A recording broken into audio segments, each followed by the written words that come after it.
Aerodrome's native token called AERO as of right now, going to the price of $15 is around a 15x from here. Now, even though nothing I say is financial advice, what do I think about that?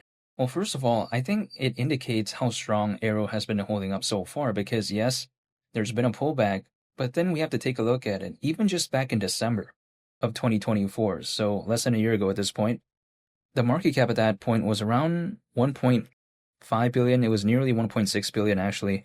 But then at that same time, when I take a look at that, that's just around a 2x from where AERO is as of right now. We see other projects out there ever since that pretty good sentiment type of run, I would like to call it, for some of the altcoins that I saw in December of last year.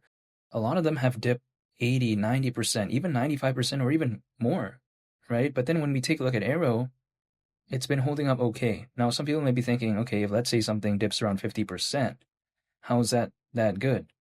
Well, in the grand scheme of things, we have to take a look at it for what an altcoin is. An altcoin, I think, is just naturally going to be a lot more kind of susceptible to these type of things when compared to like a Bitcoin where it is very established. But I knew that getting into it, I knew that something with, let's say, a market cap that is around a billion or hundreds of millions in terms of market cap, it's not going to be as stable as something like Bitcoin, which the market cap is just extremely massive. We take a look at Ethereum, also very massive.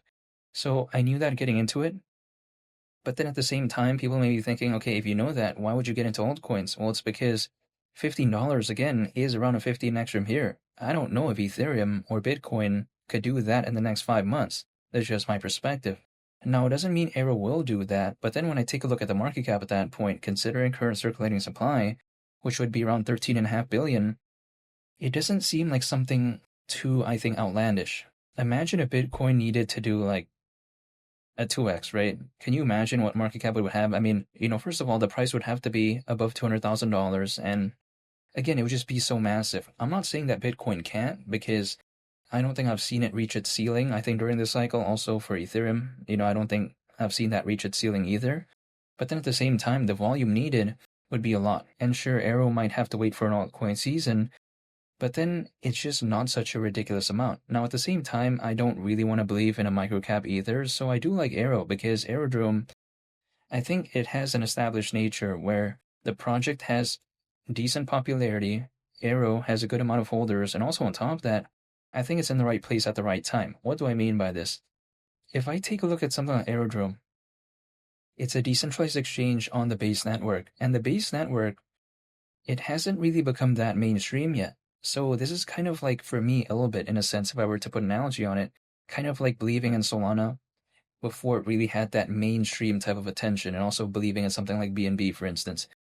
Not to say that the Base network is ever going to be that massive, but when something is Coinbase's layer 2, I still like its odds, so to speak, in terms of what it could be moving forward, but who knows, only time will tell. And also, something that I think is pretty unique when it comes to the Base network is that it doesn't have its own native token.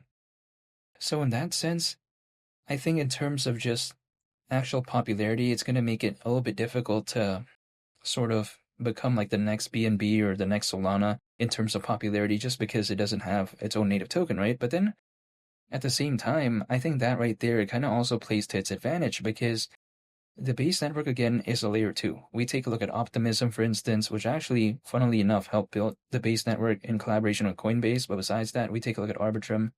If we take a look at, for instance, the price chart of Optimism's native governance token or Arbitrum's native token, let's say, right? We can see that it's having a big pullback. But then when it comes to the Base network, we can't really see that because there is no quote-unquote base token in this sense. Now, on the flip side, again, it may not make it as popular long-term maybe as I think what it could be when compared to some other giants out there that do have their own native token. But then at the same time, during a time when the market isn't doing the best when it comes to altcoins, the Base network really isn't going to have that much, I think, highlighted sort of sentiment where it's not good.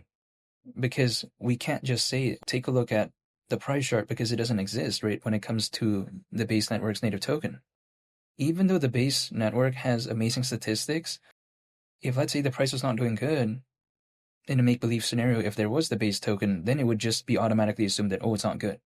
Like, let's take a look at Optimism and Arbitrum. Their statistics are fantastic, but then just because the altcoin space isn't necessarily doing the best, the sentiment when it comes to those projects is not necessarily the best either, because even despite the good statistics, people take a look at the price chart. But that is not possible, or should I say feasible, in the case of the base network. So I think that right there is pretty interesting. Now, also on top of that, I think something that benefits Aerodrome as a result of the base network not having its own native token is that the attention isn't diverted. Let's imagine this. Let's say there's the quote-unquote base token, and let's say there's AERO. If I believe in the base network, I'll probably acquire some of that, and then also acquire some AERO, right? But then it kind of diverts it. But now there's kind of no sort of diversion in that sense. Sure, there's other projects on the base network, but I don't think there's that many that are that popular. If I take a look at the top 3 projects that are the most popular, I think, as of right now on the base network, I think 2 out of the 3 are actually meme coins. Now, Aerodrome, I think, is one of the 3, but then if we take a look at Toshi and Brett, they're meme coins, right? So then, I think that's kind of how Aerodrome is actually in the right place in the right time. It's in Coinbase's layer 2 at a time where it hasn't really become that mainstream yet, so I do like that timing in that sense. And keep in mind, Aerodrome, sure, people like to say, who cares about another decentralized exchange? In the grand scheme of things, yes, it's just kind of basically a decentralized exchange at the end of the day. I mean, it's not really the way I view it, right, in terms of popularity, reinventing the wheel by any means. But then in terms of where it is on the base network, that right there is, I think, what gives it more of that sort of reputation and that sort of kind of sentiment that is probably a little bit different had Aerodrome been in a different place. This is the way I take a look at it. And when I take a look at AERO again at the price of $15, market cap at that point, considering current circulating supply would be 13.5 billion, around that, right? We've seen Uni, which is the native token of Uniswap, reach over $20 billion in market cap back in 2021. And again, Uniswap, that was like years ago. Especially we take a look at right now, I think there's more popularity for projects that are focused on that decentralized finance space. And also on top of that, I take a look at how there's supposedly over 600 million crypto owners currently, whereas in the peak of the 2021 bull run, there was around 300 million. Just this market cap right there, around 10 billion, less than what Uni reached years ago. Again, around 13.5 billion in the case of AERO at the price of $15, that just wouldn't necessarily surprise me. Now, people like to say, okay, but there's a lot more competition as of right now. Totally aware of that. But then when we take a look at decentralized exchanges, I don't think that there's that many compelling options as of right now. Even despite having more competitors, I think that a lot of them just don't seem that compelling to me. Like, I just don't view it as something that is that viable, just in my perspective. But when I take a look at something like Aerodrome, I find it compelling personally for me. I'm not telling them to do anything. And also, I like the base network aspect. So that, I think, right there is just a cherry on top when it comes to an altcoin season. And I personally wouldn't even be able to know the exact start of it, because how can I? Like, sure, like I can try to pull up a price chart, draw a random triangle, draw a falling wedge pattern, but even then, it's not possible for me to know the exact moment in time, because the market's just literally not going to care about, I think, what I have to do on that price chart. And also, something else that I want to address is that sometimes people like to wonder, okay, when it comes to AERO, back in April, the market cap was way lower than right now. It was around 300 million, but now the market cap, it's like, again, around that $800 million range. And why is the sentiment better back then compared to right now in terms of the attention online, right? And I think I have kind of an explanation for maybe what could cause that. It's because I think it's the timeline, and I think it's kind of the prolonged timeline. Let me explain what I mean by this.